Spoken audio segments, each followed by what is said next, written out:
Pemirsa, pada abad ke-21, Tiongkok telah mengubah dirinya menjadi kekuatan ekonomi global. Amerika Serikat secara langsung marah oleh perkembangan ekonomi internasional Tiongkok. Ini memimpin perumusan strategi proses Asia sebagai tanggapan atas kinerja Tiongkok di benua Asia. Lalu apa sebenarnya yang mendasari kebangkitan Tiongkok hingga saat ini menjadi negara yang sanggup bersaing dengan negara adik kuasa? Nah, pemirsa, terus bersama kami dengan saya Bagas Sumarlan di episode Jurnal Barata.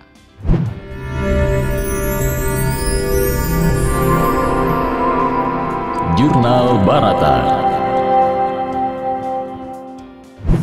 Pemirsa, dalam konteks Tianxia, kebangkitan Tiongkok ini menjadi hegemon ekonomi yang akan terjadi secara alami tanpa adanya konflik Dan setidaknya ada beberapa argumen untuk itu. Yang pertama dengan melihat GDP Tiongkok yang terus tumbuh dalam beberapa tahun terakhir, tanpa diragukan Beijing akan mengambil posisi Amerika dan menjadi negara dengan ekonomi terbesar setelah tahun 2030.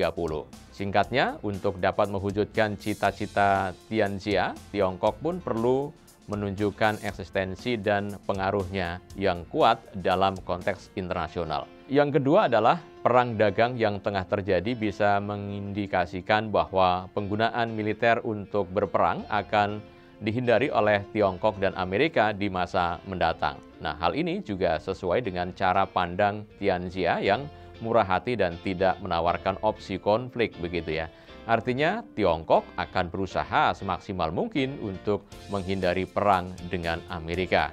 Terlebih berusaha untuk mengubah Amerika sebagai teman bukan musuh. Nah, ketiga, strategi VoIP Amerika yang juga terlihat masih lemah dalam konteks implementasi dan objektivitas untuk melawan BRI. Ditambah lagi keluarnya Amerika dari Trans-Pacific Partnership atau TPP ini juga akan membuat dominasi Tiongkok semakin kuat di kawasan Indo-Pasifik. Yang keempat, mungkin batasan jabatan Presiden Xi Jinping apabila benar akan dihilangkan maka Xi Jinping akan semakin kuat dan optimis menjalankan program BRI untuk menyatukan dunia berdasarkan pandangan Tianxia. Nah, sebagai dampaknya Amerika ini mau tidak mau akan mengakui kebangkitan Tiongkok dalam konteks ekonomi baik di kawasan Indo-Pasifik maupun juga dunia. Kebangkitan Tiongkok secara ekonomi tidak seharusnya direspon Amerika dengan perang. Di sisi lain, jika Tiongkok mencoba mentransfer ekonominya untuk meningkatkan kekuatan militer pada masa mendatang, hal ini mungkin akan memicu terjadinya perang, namun dengan menggunakan perspektif Tianxia dengan pemikiran yang murah hati Ini Tiongkok akan berusaha semaksimal mungkin untuk menghindari perang dengan Amerika dan mengedepankan diplomasi. Hal ini dapat dilihat dalam kunjungan delegasi Tiongkok di Washington pada Februari tahun 2019 silam untuk mencari titik temu dari perang dagang yang mereka hadapi. Jadi Tiongkok akan mempertahankan kebangkitannya dalam konteks ekonomi secara damai dan berusaha untuk menghindari konflik dengan Amerika. Dampak lain dari kebangkitan Tiongkok adalah bahwa Presiden Xi akan terus meyakinkan negara-negara lainnya untuk mendukung dan bergabung dalam BRI. Implementasi proyek BRI tentunya akan menopang kebangkitan Tiongkok saat ini. Dengan kata lain bahwa Tiongkok akan terus mengkonstruksi dunia internasional berdasarkan perspektif Tianxia. Dengan BRI sebagai alat untuk menggerakkannya Jadi Kedutaan Besar Tiongkok juga di Afrika Selatan pada tahun 2018 mencatat bahwa 113 negara dan 29 organisasi internasional ini telah menandatangani kesepakatan proyek BRI. Ini artinya bahwa lebih dari 50% jumlah negara dunia yang totalnya 193 negara itu telah memberikan sinyal positif terhadap kebangkitan Tiongkok. Oleh karena itu, kebangkitan Tiongkok di abad ke-21 ini dengan menggunakan perspektif Tianxia telah memberikan pemahaman komprehensif tentang bagaimana Tiongkok untuk melihat dunia saat ini. Program BRI sebagai contoh nyata untuk mendeskripsikan aksi yang diambil oleh Tiongkok saat ini.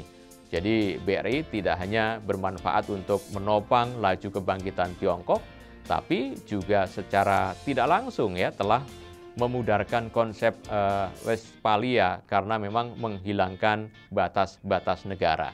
Nah, dengan perspektif Tianxia, Tiongkok melihat dunia dengan cara yang berbeda. Jadi Tiongkok melihat dunia sebagai satu kesatuan yang utuh, semua yang ada di bawah langit, tanpa adanya sekat-sekat di antara negara. Seperti yang dijelaskan sebelumnya, di mana Tiongkok yakin bahwa konsep negara bangsa hanya akan menimbulkan konflik karena tiap negara memang memiliki kepentingan yang berbeda-beda. Oleh karena itu, Tianxia mengajak untuk melihat dunia dari level terbesar atau top-down, bukan dari level negara bangsa. Maka dari itu, kita bisa simpulkan bahwa yang pertama konsep Tianxia adalah perspektif yang tepat ya untuk menggambarkan karakter kebangkitan Tiongkok saat ini. Lalu Tiongkok melihat dunia dengan cara yang berbeda. Jika perspektif Barat berfokus pada negara bangsa, Tiongkok melihat dari sistem terbesar yang dikenal dengan Tianxia. Segala sesuatu yang berada di bawah langit, begitu. Yang kedua, walaupun memang pelaksanaan BRI belum 100% terwujud saat ini karena penolakan atau dari beberapa negara ya dan usaha Amerika untuk mengekang Tiongkok, maka proyek ini mungkin akan terwujud dalam 20 atau 50 tahun mendatang jika didukung dengan GDP yang progresif dan stabilitas Tiongkok yang kuat begitu. Ketiga juga strategi VoIP atau VoIP ini masih belum efektif dan harus lebih dipertajam lagi jika Amerika ingin membendung laju BRI. Dan bukan hanya karena slogan America First, tetapi juga karena belum adanya arsitektur ekonomi Indo-Pasifik yang lebih komprehensif, gitu ya. Strategi ini lebih cenderung ya kepada pesan militer daripada ekonomi. Akan jauh lebih efektif apabila Amerika ini juga banyak memberikan bantuan ekonomi bagi negara-negara di kawasan Indo-Pasifik atau menghimpun mereka dalam sebuah kerjasama ekonomi yang diinisiasi oleh Amerika. Terakhir, mungkin kebangkitan Tiongkok saat ini secara tidak langsung telah berimplikasi pada rekonstruksi dunia hubungan internasional berdasarkan konsep Tianxia, bukan lagi Westphalia. Saya Bagas Sumarlan.